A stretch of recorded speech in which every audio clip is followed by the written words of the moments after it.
June 6, 1944, 4:30 a.m. A German Field Marshal was sipping coffee in his bunker when the phone rang. And the biggest swear word of his life just slipped out, because the sea was suddenly packed with so many ships. It looked like America had shipped the entire Walmart to Normandy. What happened next? Listen to the full crazy story only on Funny Fun Audiobook Gala. Subscribe to the channel right now, hit that bell icon, otherwise you'll miss this epic funny tale. Let's start. Section 1. The Shadow of Dawn, Whispers of an Unthinkable Assault. June 6, 1944, 4:30 a.m. The dimly lit bunker of La Roche-Guyon, nestled along the Seine River in northern France. The air hangs heavy with the scent of stale coffee and cigarette smoke, mingling with the faint, metallic tang of oiled weapons stacked in the corner. Field Marshal Gerd von Rundstedt, the grizzled commander of Oberbefehlshaber West, slumps over a cluttered map table, his uniform crisp but his eyes weary from another sleepless night. Around him, aides shuffle papers, their boots scraping softly on the concrete floor, while the distant rumble of thunder, or is it artillery, echoes through the reinforced walls. No one speaks above a murmur, but tension coils like a spring in the dim glow of hanging lanterns. You can almost feel the chill seeping through the bunker's thick stone, a reminder that even in June, the Normandy nights bite with the promise of rain. Rundstedt rubs his temples, scanning intelligence reports from the night before paratrooper sightings dismissed as decoys, faint radio chatter about phantom fleets. Pas de Calais, he mutters to his chief of staff, General Gunther Blumentritt, pointing at the map where the channel narrows. That's where they'll come, if they come at all. The Atlantic Wall stretches like an iron spine along the coast, a fortress of concrete pillboxes, minefields, and barbed wire manned by the Wehrmacht's finest divisions. Rommel's fortifications, they call them, the Desert Fox's legacy, designed to crush any Allied toehold before it takes root. Confidence runs high in this room. After all, the 4S Reserves, the mighty Panzer Lehr Division, and the 12th SS Panzer wait in the wings, ready to counterpunch. But outside, the world stirs in darkness. Miles away, across the English Channel, the largest armada in history slices through choppy waves over 5,000 ships, from hulking battleships like the USS Nevada to swarms of Higgins boats bobbing like angry hornets. Operation Overlord, the Allies dub it, but to the men huddled in those landing craft, it's a one-way ticket to hell. American G is from the 1st Infantry Division, clutch their M1 Garands, seasick and silent, as the first hints of dawn paint the horizon in bruised purples and grays. The plan: hit 5 beaches, Utah, Omaha, Gold, Juneau, Sword, with overwhelming force. Paratroopers from the 82nd and 101st Airborne have already jumped into the night, scattering like lethal confetti behind enemy lines to seize bridges and crossroads. Back in the bunker, a telephone jangles sharply, shattering the quiet. An aide snatches it up, his face paling as fragmented reports pour in. Airborne landings confirmed. Herr Feldmarschall near Sankt-Mir-Eglise and Corentin. Gliders too. But the scale ... it's impossible. Rundstedt straightens, his bushy eyebrows furrowing. Impossible?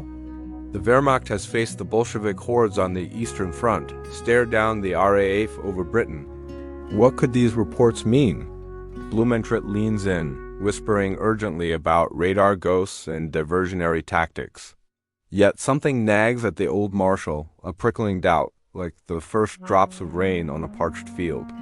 As the clock ticks toward 5 a.m., more lines light up. Coastal batteries at Pointe du Hoc report silhouettes on the horizon, hundreds, no thousands of vessels. It's a feint, Rundstedt growls, but his voice lacks conviction. He dispatches orders to hold the panzers in reserve. The high command in Berlin slumbers, unaware, as the invasion's jaws begin to close. You imagine the scene: German sentries atop the cliffs, binoculars pressed to eyes, hearts pounding as the sea transforms into a living entity, bristling with steel and resolve. The first Allied bombers roar overhead, their payloads whistling down on gun emplacements. Explosions bloom like deadly flowers along the coast, shaking the earth. In the bunker, maps are unrolled frantically, pins jabbed into positions. Normandy? Why Normandy? An officer blurts, his voice cracking. Runestad paces now, the weight of command pressing like a vice. He's seen wars before the Great War's trenches. The Blitz through France in 1940, but this feels different. Larger, uncontainable. Dawn creeps in, pale and unforgiving, illuminating the truth. Reports flood, Utah Beach breached by the 4th Infantry Division, minimal resistance. Golden Juno falling to British and Canadian forces. Their Churchill tanks grinding ashore amid a hail of MG-42 fire. But Omaha is a slaughterhouse.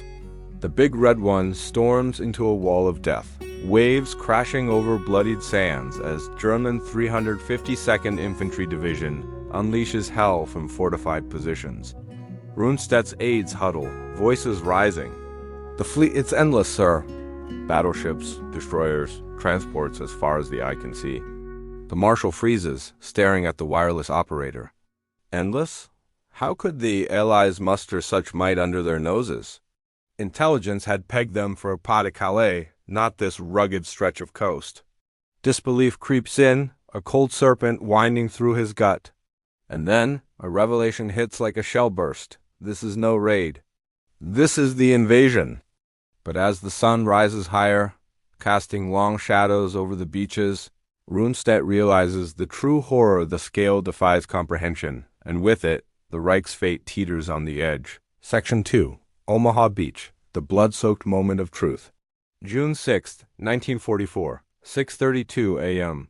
Omaha Beach. Sector Dog Green. Salt spray lashes your face like needles, the English Channel churning black and furious behind you. The ramp of the Higgins boat drops with a metallic clang, and freezing water swallows men up to their chests before they've taken a step. Machine guns from wider stands in the 62 chatter in Staxing burst MG-42s. The Hitler's buzzsaw, spitting 1,200 rounds a minute. Tracers stitch red lines across the surf. Bodies fall before they clear the boat. Screams are drowned by the roar of engines and the wet slap of waves. You're with Company A, 116th Infantry Regiment, 29th Division boys from Bedford, Virginia. Many of them National Guard who'd never seen combat until this instant. The lieutenant, pale as the foam, shouts orders no one can hear. Bullets snap overhead, kicking up geysers of sand. Men claw at the shingle, trying to dig holes with their helmets. A sergeant drags a wounded private behind a Czech hedgehog obstacle, blood swirling pink into the tide. The beach is only 300 yards wide, but it feels like a continent of death. High above, on the bluffs, Oberleutnant Heinrich Severloh mans his MG-42 inside a concrete casemate. He's been firing since first light, belts of ammunition fed to him by terrified young gunners. Like shooting rabbits, he later confesses, but his hands tremble as he watches wave after wave of landing craft disgorge more Americans. He counts over 2,000 rounds fired in the first hour alone. Below him, the 352nd Infantry Division veterans pulled from the eastern front pour 88mm shells from hidden positions near Vierville. Each explosion hurls men skyward like broken dolls. Back at La Roche-Guyon, the teletype machines spit out frantic messages. General Dietrich Krase, commander of the 352nd, phones Army Group B headquarters himself. Omaha is under heavy assault thousands landing every minute. We need the panzers now. His voice cracks with urgency. Runestad's staff relay the plea to OKW in Berlin. The reply comes back cold. Der Führer sleeps. No release of armored reserves until he personally approves. Hours tick by. Precious, bloody hours. On the beach something shifts. Captain Joe Dawson, 1st Battalion, 16th Infantry, crawls forward under smoke laid by destroyer USS Satterlee. He spots a narrow draw between the cliffs, a seam in the German defenses no one noticed in the aerial photos. "Follow me," he bellows, voice raw. A handful of survivors rally. They inch up the shale slope, tossing grenades into pillboxes. One by one, the concrete nests fall silent. Dawson's men reach the crest at 9:15 a.m., cutting phone lines, silencing machine guns. Behind them, the tide of reinforcements surges. At Point du Hoc, 2 miles west, Lieutenant Colonel James Rudder's Rangers have already scaled the 100-foot cliffs with ropes and grappling hooks under murderous fire. They discover the big 155mm guns have been moved inland, replaced by telephone poles to fool reconnaissance planes. But the Rangers push on, holding the point against counterattacks by the 916th Grenadiers. Their sacrifice buys the flanks breathing room. By 10 a.m., the picture reaches Rundstedt in fragments. Utah linked up with airborne troops, British at Gold pushing inland, Canadians grinding through Juneau's villages. Swords commandos racing for Pegasus Bridge, and Omaha is cracking. The impossible is happening. American engineers blow gaps in the seawall. Sherman duplex drive tanks finally swim ashore and lumber forward. Their 75mm guns hammering bunkers. Medics drag the wounded through crimson surf. A chaplain wades among the dying, giving last rites while shells burst overhead. In the bunker, Rundstedt lights another cigarette, the match trembling between his fingers. The Blumentritt spreads fresh reconnaissance, photos across the table, grainy images of the invasion fleet stretching to the horizon, a steel horizon. Maine got, an aide whispers. It's not a diversion. It's everything they have. Rundstedt stares, the weight of 60 years pressing on his shoulders. He commanded armies across Poland, France, Russia, but never faced a tide like this. The Atlantic Wall, Rommel's pride, is crumbling under the sheer weight of men and machines. And the panzers, his beautiful panzers, still sit idle, waiting for a signature from a man 300 miles away. The marshal turns to the map, voice low. If we do not stop them today, we will not stop them at all. But deep down, a cold certainty settles in his chest. The beaches are lost. The road to Paris has opened. And the Third Reich, for the first time, feels mortal. Section 3. The Panzers That Never Came. A fatal delay in the fog of command, June 6, 1944. 11:47 a.m. Rastenburg, East Prussia. Wolfschanz, the Führer's headquarters buried deep in pine forest. Adolf Hitler finally stirs from his drug-induced sleep, the blackout curtains still drawn against the midday sun. An aide knocks once, then enters with a sheaf of urgent telegrams. The room smells of damp concrete and valerian pills.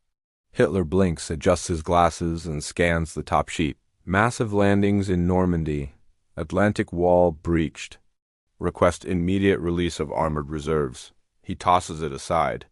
Rommel's fortifications were supposed to make this impossible. He snaps. General Alfred Jodl, chief of OKW operations staff, stands rigid. Main Führer, Rundstedt and Rommel both plead for the panzers. The 21st Panzer Division is already engaging near Caen, Pas de Calais. That is the real threat. This is a diversion. He orders breakfast tea, dry toast, a poached egg, while the fate of Western Europe hangs on his digestion. 300 miles away, in a chateau near Margeville, Field Marshal Erwin Rommel paces like a caged lion. The desert fox had driven through the night from Germany, desperate to reach his command post after celebrating his wife's birthday. His staff car skids to a halt at 12:15 p.m. Thus still swirling, he bursts into the map room. Why are the panzers not moving? He demands. General Hans Speidel, his chief of staff, spreads his hands. Berlin refuses. They fear the main blow still comes at Calais. Rommel slams a fist on the table. Calais? Look at these reports. The sky is black with their aircraft. The sea is choked with ships. This is the invasion, damn it. He seizes the phone, dials OKW directly. Jodl's voice is calm, infuriatingly calm. The Führer has decided. No release of Panzer Group West without his personal order. Rommel's face flushes crimson. He knows the terrain intimately, every hedgerow, every sunken lane. He knows that if the Allies reach the open country beyond the beaches before nightfall, no counterattack will dislodge them. Tell the Führer, he growls, that if he waits until tomorrow, there will be no Normandy left to save. Back on the beaches, the tide has turned. By 1 p.m., Omaha is finally secure. Brigadier General Norman Coda, assistant commander of the 29th Division, wades ashore amid the wreckage, cigar clenched in teeth. "Rangers, lead the way!" He roars, and the cry spreads like wildfire. Engineers clear lanes through the minefields. Bulldozers shove aside burned-out landing craft. Fresh waves of the 2nd Infantry Division pour inland, linking up with the battered survivors of the first assault. The bluffs that once seemed impregnable now bristle with American helmets instead of German ones. At Cannes, elements of the 21st Panzer Division under General Edgar Feutinger launch the day's only significant counterattack. Their Panzer IVS rumble through wheat fields toward the British 3rd Division at Sword Beach. For a moment, hope flickers in German command posts, but the Panzers are alone. No support from the 12th SS Panzer, Hitlerjugend, or the mighty Panzer Lehr. British Typhoons scream down, rockets ripping through thin-top armor. Cromwell tanks of the 7th Armored Division appear on the flank. By dusk, 21st Panzer is bleeding wrecks, pushed back to the outskirts of Cannes. Rommel stares at the situation map, red arrows creeping inland like spilled blood. He marks the villages one by one. Colville-sur-Mer fallen, St. Laurent taken, Formigny bypassed. Each name a dagger. "We needed 6 hours, he mutters to Speidel. "We have lost 12. Outside, the summer sky darkens with smoke from burning vehicles. The sound of artillery rolls like distant thunder, growing closer. At 4 p.m., Hitler finally authorizes movement, but only of 2 divisions and only up to the Seine. Too late. The Panzer Lehr, under Fritz Bayerlein, begins rolling west, but Allied fighter bombers turn the roads into killing zones, jabos. The Germans call them Jad bomber, Hunter bombers. Typhoons and P-47 Thunderbolts swoop low, cannons flashing. Columns grind to a halt, tanks brewing up like torches. Bayerlein will later write, "We advanced through a gauntlet of fire. Every kilometer cost us dearly." Ronstadt receives the delayed order with a bitter laugh. He lights another cigarette, the bunker now thick with smoke and despair. "The reserves arrive tomorrow," he says to Blumentritt. "Tomorrow the beaches will be 20 kilometers behind Allied lines." He stares at the map, tracing the thin blue line that was supposed to hold forever. Now it's a broken necklace, pearls scattered across the Cotentin. Night falls over Normandy. On the beaches, American soldiers dig in among the dead, sharing K-rations under a sky lit by flares.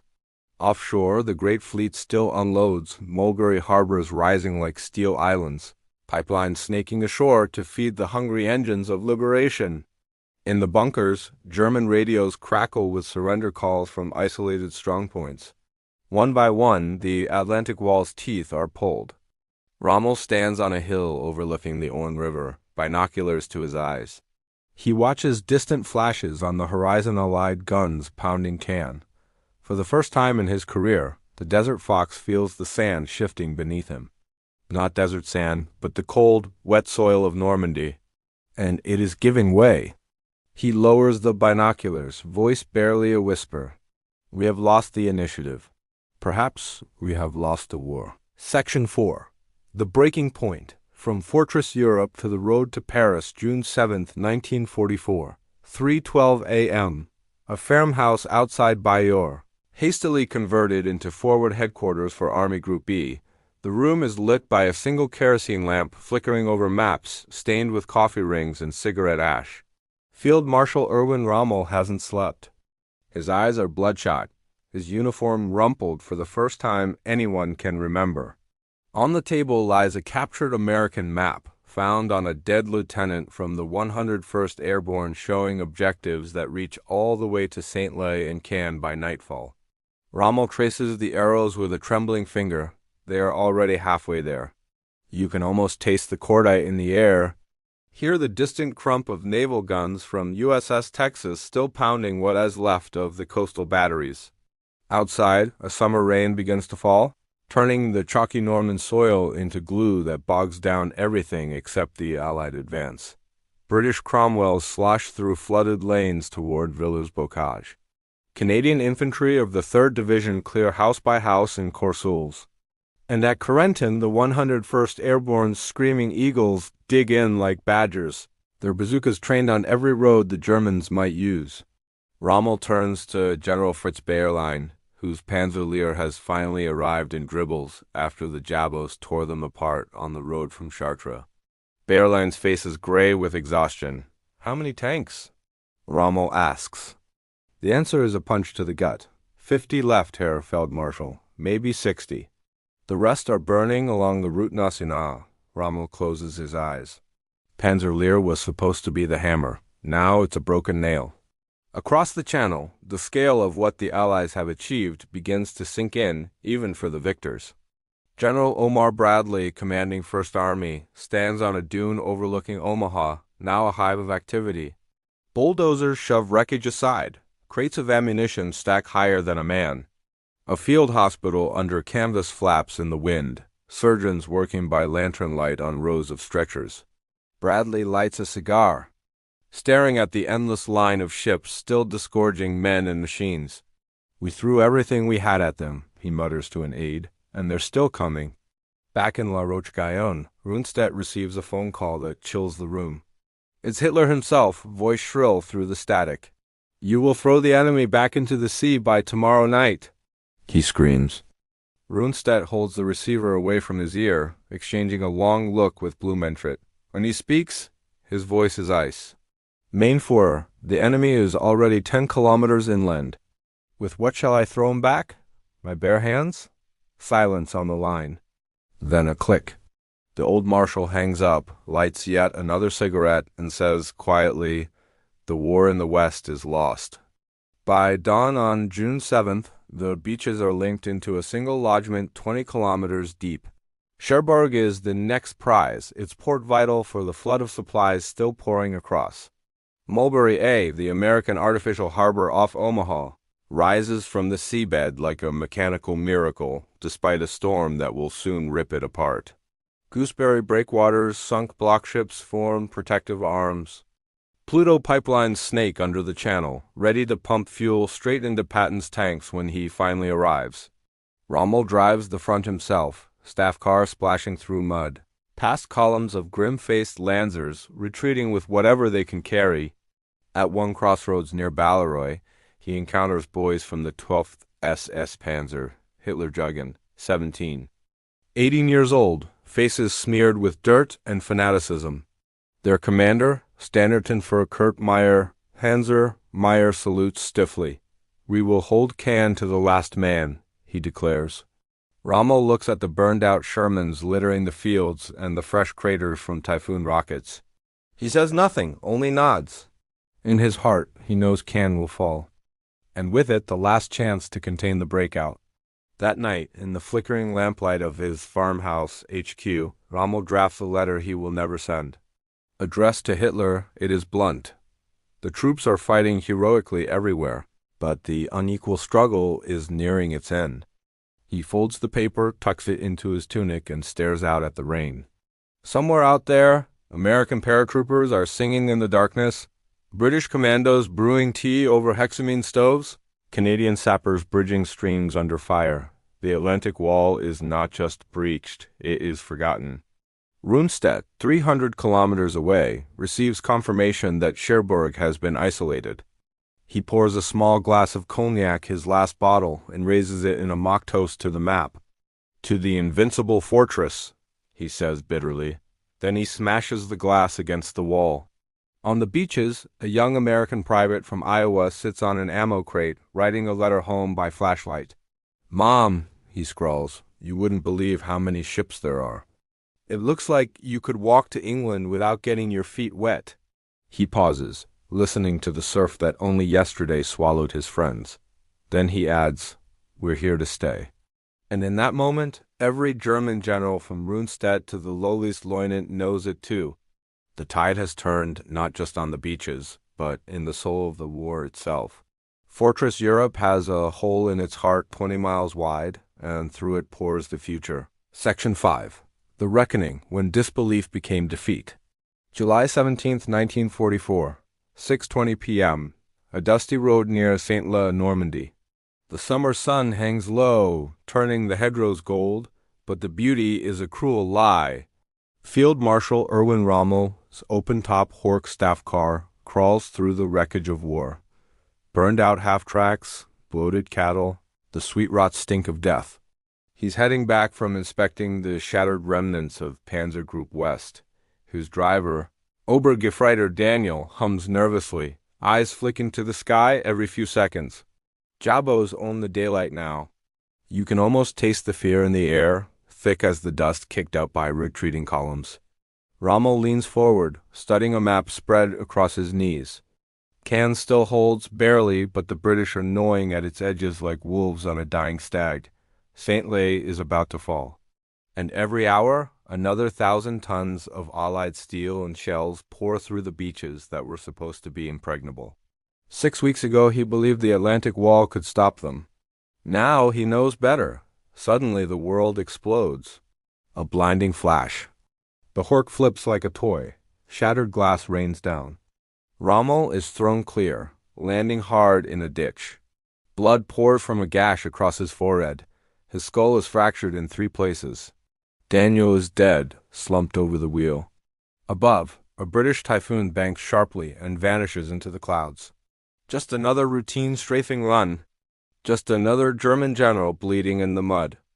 Hours later, in a field hospital near Liveret, Rommel drifts in and out of consciousness. Morphine blurs the edges, but not the truth. Nurses whisper that the Führer has already appointed Gunther von Kluge as his replacement. The Desert Fox, the man who once made the British run 800 miles across North Africa, is finished. As orderlies wheel him into surgery, he murmurs to no one in particular, "We should have known. The beaches. Too many ships." Back in La Roche-Guyon, the news hits like a second bomb. Rundstedt is already gone, sacked by Hitler on July 2nd for daring to suggest a political solution. Kluge arrives, all swagger and promises, but his first briefing is a funeral march. The lodgment is now 80 kilometers wide and 30 deep. Cherbourg fell on June 27th. The Americans have 1 million men ashore. Montgomery's Operation Goodwood is chewing through the last panzer reserves east of Cannes, and every road, every bridge, every railway line is a shooting gallery for Allied fighter bombers. Kluge stares at the map, voice hollow. "Where are the reserves?" An aide answers quietly, "There are no reserves, Herr Feldmarschall." The room falls silent except for the distant drone of aircraft, thousands of them, blotting out the sun like locusts.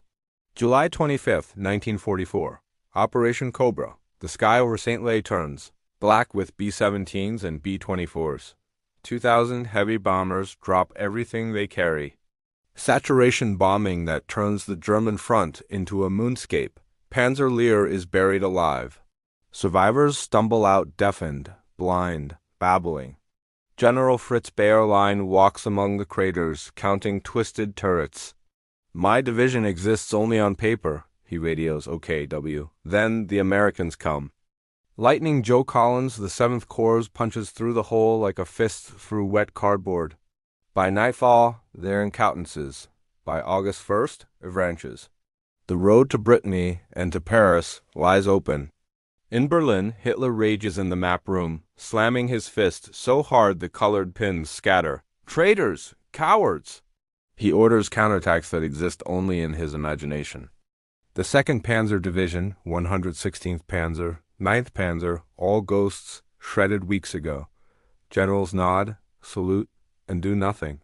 Some begin to whisper about the unthinkable. August 15th, 1944. Another invasion, Dragoon, hits the French Riviera. The German 19th Army melts away, the noose tightens. In Normandy, the Falaise pocket forms, a death trap where Kluge begs permission to retreat, and is refused. Tens of thousands of men, hundreds of tanks, entire divisions funneled into a killing sack. Canadian, Polish, American, British guns pound it day and night. The roads become charnel houses. Horses scream, men crawl over corpses to escape the flames. Kluge drives to the front one last time, stands on a hill overlooking the inferno, and weeps. That night he writes a letter to Hitler. The end is near. "Make peace, you fool." Then he swallows cyanide beside a roadside ditch. His driver finds him at dawn, eyes staring at a sky filled with Allied aircraft. By August 25th, Paris is liberated. French girls kiss G is under the Eiffel Tower. Crowds sing the Marseillaise in streets that still smell of cordite. The tricolor flies again from Notre Dame. And in prison cells and hospitals across the Reich, the men who once commanded Fortress Europe stare at walls and remember one morning in June. They remember the endless ships. They remember the beaches they couldn't hold. They remember the moment they looked at the horizon and understood, with a clarity colder than any winter on the Eastern Front, that the war was over. They just hadn't stopped fighting it yet. END. So friends, that was the epic D-Day story, where German generals dropped their coffee and started cursing, and America literally shipped the entire Walmart to Normandy. If you enjoyed it, smash that like button till it breaks, share it with your buddies, and definitely subscribe. Don't forget to hit the bell icon so notifications land straight on your phone. Drop a comment below. Which scene made you laugh the hardest? The phone ringing or Hitler still sleeping? And yes, next week a brand new W2 story is coming. This time we'll tell you how one Japanese admiral thought an American submarine was just a toy. Then what happened? The whole Pacific turned red. See you super soon with the next story. Till then, take care and never stop laughing. This was your very own Funny Fun audiobook gala. Bye-bye.